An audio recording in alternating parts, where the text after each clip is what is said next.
Toon Bells. ఎందుకు ఆగిపోయావు దీర్ఘముఖ? ఏదైనా విషయం నిన్ను కలచివేస్తోందా? చెప్పు, సంకోచించకు. ఓ మహారాజా, ఒక స్థలం ఉంది. అక్కడ మీకు అవమానం జరిగింది. చిత్రవర్ణుని రాజ్యంలో.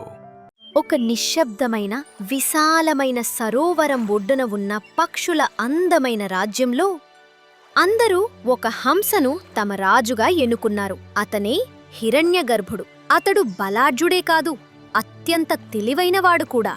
హిరణ్యగర్భునిలో ఒక అద్భుతమైన ప్రత్యేకత ఉంది. అతడు పాలను మరియు నీటిని వేరు చేయగలడు. సరస్సులో వికసించిన ఒక పెద్ద పద్మం అతని నివాస స్థలం.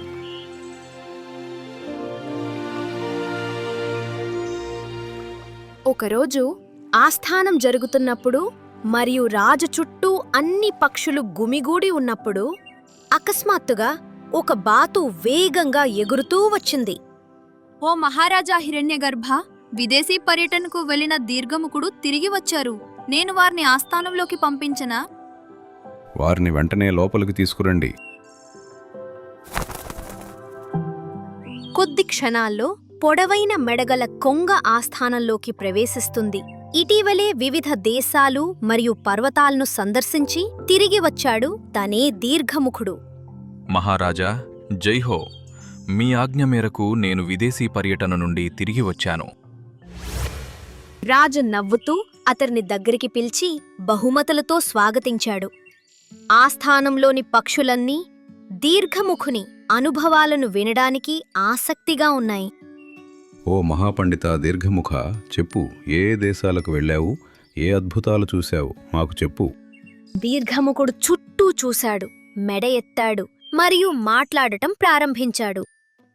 ఓ రాజా, నేను అంగ, వంగ, కళింగ, కాంబోజ, ఉత్కళ మరియు కాశ్మీర్ వంటి దేశాలను సందర్శించాను. మలయ, వింధ్య మరియు హిమాలయ వంటి పర్వతాలకు వెళ్ళాను. నేను గంగానదిని సందర్శించాను మరియు కాశీ, గయ, ద్వారక, మధుర వంటి పవిత్ర స్థలాలను సందర్శించాను. అన్ని చోట్ల నేను మీ న్యాయం మరియు జ్ఞానాన్ని ప్రశంసించాను. అందరూ గౌరవించారు. ఇదంతా చెప్పి దీర్ఘముఖుడు మౌనంగా ఉండిపోయాడు. అతని ముఖం విచారంగా మారింది. అతని కళ్ళు విషాదంగా మారాయి. ఎందుకు ఆగిపోయావు దీర్ఘముఖ? ఏదైనా విషయం నిన్ను కలచివేస్తోందా? చెప్పు, సంకోచించకు. ఓ మహారాజా, ఒక స్థలం ఉంది. అక్కడ మీకు అవమానం జరిగింది.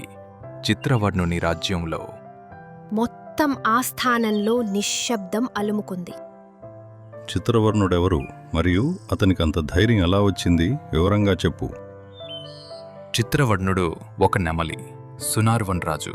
అతడు అందం మరియు రంగుల అహంకారంతో అంధుడయ్యాడు. నేను మీ గుణాలను ప్రశంసించినప్పుడు అతడు అపహాస్యం చేశాడు. ఒక తెల్లహంస ఎలా రాజవుతుంది? అందులో రంగు ఎక్కడ ఉంది? మెరుపు ఎక్కడ ఉంది? అని అన్నాడు ప్రభు. రాజు హిరణ్యగర్భుని ముఖం తీవ్రంగా మారింది. ఆస్థానంలో కొన్ని పక్షులు కోపంగా రెక్కలు కొట్టాయి. అయితే చిత్రవర్ణునికి రంగుపై అహంకారం ఉంది. ఇది నాకే కాదు, జ్ఞానానికి మరియు న్యాయానికి అవమానం.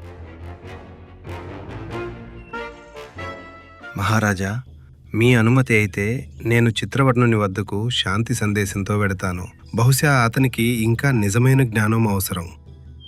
ప్రబుద్ధ, నీలాంటి జ్ఞానికి మాత్రమే ఈ పని అప్పగించబడుతుంది. వెళ్ళు మరియు చిత్రవర్ణునికి చెప్పు, అసలైన అందం ప్రవర్తన మరియు వివేకంలో ఉంది, కేవలం రంగురంగుల ఈకల్లో కాదు. ఈ విధంగా ఒక వృద్ధ గుడ్లగూబ జ్ఞానం మరియు ఒక నెమలి అహంకారం మధ్య ఒక కొత్త ఘర్షణ ప్రయాణం ప్రారంభమైంది. ప్రబుద్ధుడు చిత్రవర్ణుని అహంకారాన్ని నాశనం చేయగలడా? న్యాయం మరియు అహంకారం మధ్య ఈ పోరాటం శాంతియుతంగా పరిష్కారమవుతుందా? తెలుసుకోవడానికి వేచి ఉండండి హిరణ్యగర్భుని తదుపరి భాగంలో. ఈ అడవిలో అందరికన్నా అద్భుతమైన అందమైన గొప్ప పక్షి మీరే. నువ్వు కూడా అనుకుంటున్నావు కదా, నువ్వు కూడా నాలా అందంగా ఉంటే బాగుండేదని. అవును, నేను నిజంగా అలానే అనుకున్నాను. కానీ అడవిలో ఉన్న మిగతా పక్షులు బహుశా అలా అనుకోరేమో. పొగరుబోతు నెమలి ఇంకా తెలివిగల కాకి.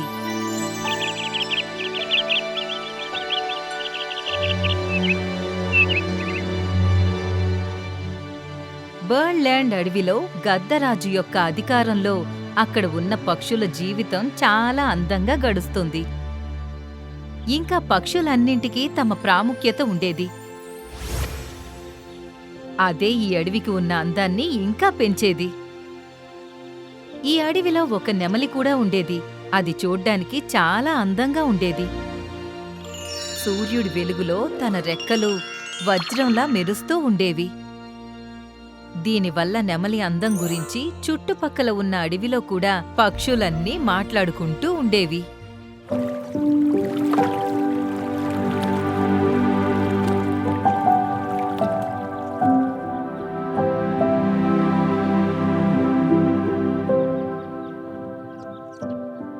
ఒక్కసారి ఆ నెమలని చూడు, ఎంత అహంకారంతో అటూ ఇటూ నడుస్తూ ఉందో. అదేదో తనకి ఎవరితోనో మాట్లాడాల్సిన అవసరం లేదు అన్నట్లుగా నాకేమనిపిస్తుంది అంటే ఈ అడవంతా కూడా తనదే అని అనుకుంటుందేమో. మీరు చెప్పింది కూడా నిజమే. తను ఎప్పుడు ఎవరితో ఏమీ మాట్లాడడు. ఎప్పుడైనా మాట్లాడినా తన గొప్పలే చెప్పుకుంటాడు. విని విని నాకు చాలా బోర్ కొడుతుంది. అవును, అదైతే నిజమే. కానీ అందరికీ తన అందం అంటే చాలా ఇష్టం. తన ప్రవర్తనని ఇష్టపడే ఒక పక్షి కూడా నేను ఈ అడవి మొత్తంలో ఎక్కడా చూడలేదు. నెమలి అవి ఏం మాట్లాడుకుంటున్నాయో ఊహించి తన తలని ఇంకా పైకి లేపింది. చెరువు ఒడ్డుకు వెళ్లి తన రెక్కల్ని సరిచేసుకుంది. వావ్, నన్ను నేను చూసుకున్న ప్రతిసారి నిజంగా నాకు చాలా ప్రౌడ్ ఫీలింగ్ వస్తోంది. ఒకసారి నా అందం చూడండి. అందమైన నా మెడ, అందంగా మెరుస్తున్న నా రెక్కలు. ఈ అడవి మొత్తంలో ఇలాంటి రెక్కలు ఎవ్వరికీ లేవు. నేను ఇంకా నా రెక్కలు మిగతా పక్షుల కన్నా అద్భుతంగా ఉంటాం. పక్షులన్నీ తన మాటలు విని మొహం తిప్పుకుంటున్నాయి. అక్కడే ఒకవైపు చెట్టు కొమ్మ మీద కూర్చున్న కాకి కూడా తన మాటలు వింటూ ఉంది. కాని తన మొహం మీద చిరునవ్వు ఉంది. ఈ నెమల చూడటానికి భలే అందంగా ఉంది, కానీ మాటలు మాత్రం విషం.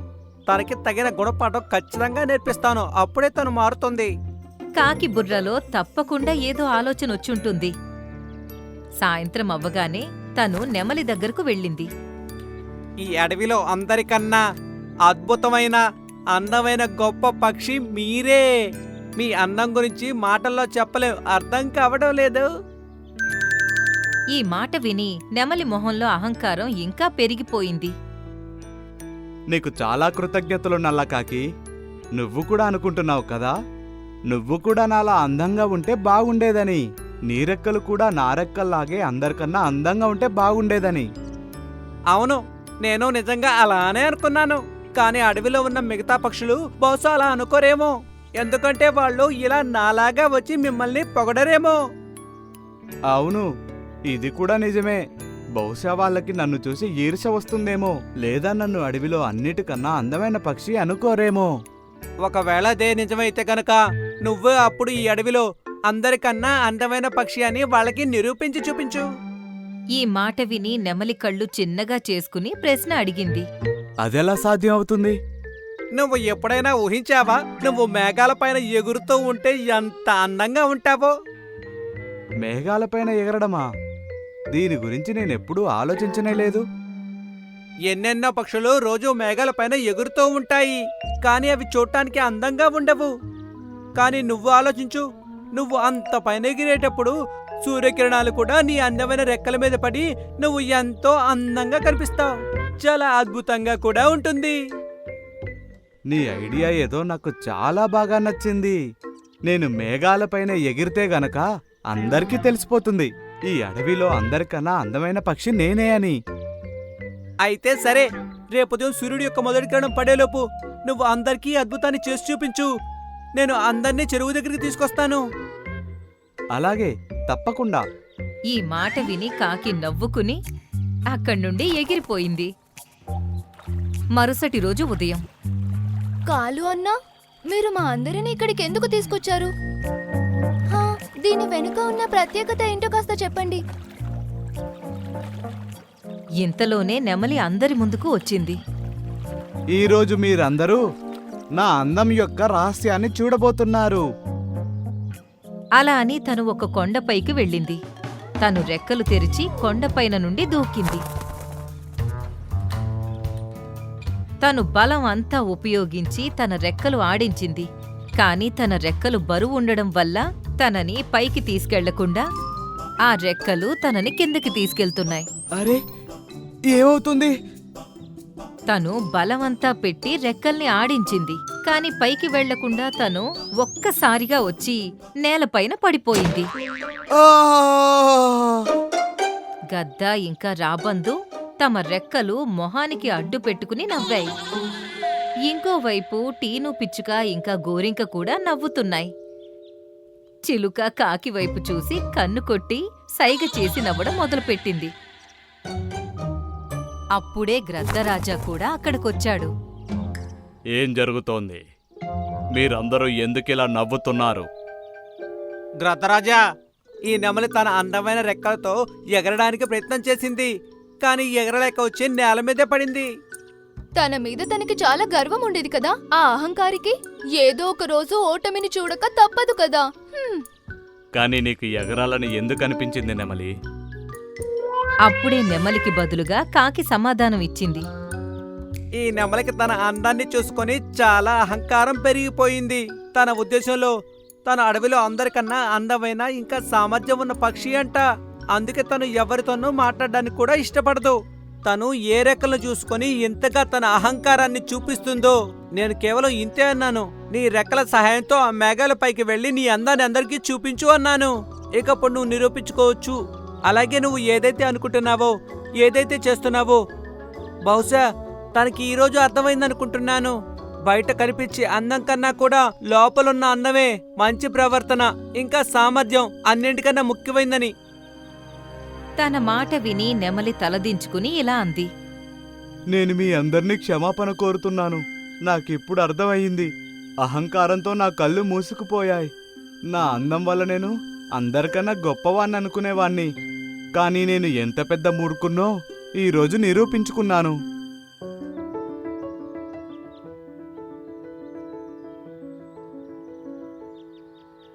నిజమైన అందం అందమైన రెక్కలు లేదా రంగుతో రాదు. ఎదుటి వాళ్ళ మీద దయాగుణం, మంచి మాటలు, ఇంకా ఎదుటి వాళ్ళ మీద చూపించే గౌరవం వల్ల వస్తుంది. ఈ విషయాలు ఎప్పటికీ గుర్తుపెట్టుకో. గ్రద్ద మాట విని నెమలి సరే అని తల ఊపింది. కాసేపటి తర్వాత తను చిలుక దగ్గరకు వెళ్లి ఇలా అంది. మిట్టు, నువ్వు చెట్టు కొమ్మ మీద కూర్చుంటే ఎంత అందంగా ఉన్నావో తెలుసా? సిటీలో అయితే నిన్ను మనుషులు ఇంట్లో కూడా పెట్టుకుంటారు. ఎందుకంటే నువ్వు చాలా అందంగా ఉంటావు, అలాగే చాలా ముద్దుగా మాట్లాడతావు. తన మాటలు విని చిలుక ఆశ్చర్యంతో ఇలా అంది. నెమలి, నువ్వు నన్ను పొగుడుతున్నావా? అవును, ఎందుకంటే నువ్వు పొగడ్తకి అర్హుడివి కాబట్టి. నిజంగా నీ నోటి నుంచి ఈ మాట విని నేను ఎంతో సంతోషిస్తున్నా.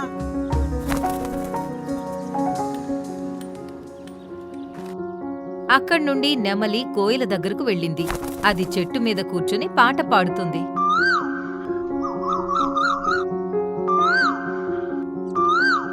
కోయలా, నీ గొంతు చాలా మధురంగా ఉంది. చెవులకి నీ పాట వినిపించిన ప్రతిసారి మనసు చాలా ప్రశాంతంగా ఉంటుంది. ఓ ప్రియమైన నెమలి, నీకు చాలా కృతజ్ఞతలు. నీకోసం నేను ఇంకా మధురంగా పాడతాను. అలా అని కోయిల పాట పాడ్డం మొదలుపెట్టింది. నెమలి వింటూ ఉంది. ఇంకా అన్నింటికీ నెమలి స్వభావం నచ్చుతుంది. తను అన్నింటితో చాలా బాగా మాట్లాడేది. ఇక అక్కడున్న పక్షులన్నీ దీని క్రెడిట్ని కాకికే ఇస్తున్నాయి. ఎందుకంటే తన వల్లే నెమలి నిజమైన అందం మనసులో ఉంటుంది అని తెలుసుకుంది.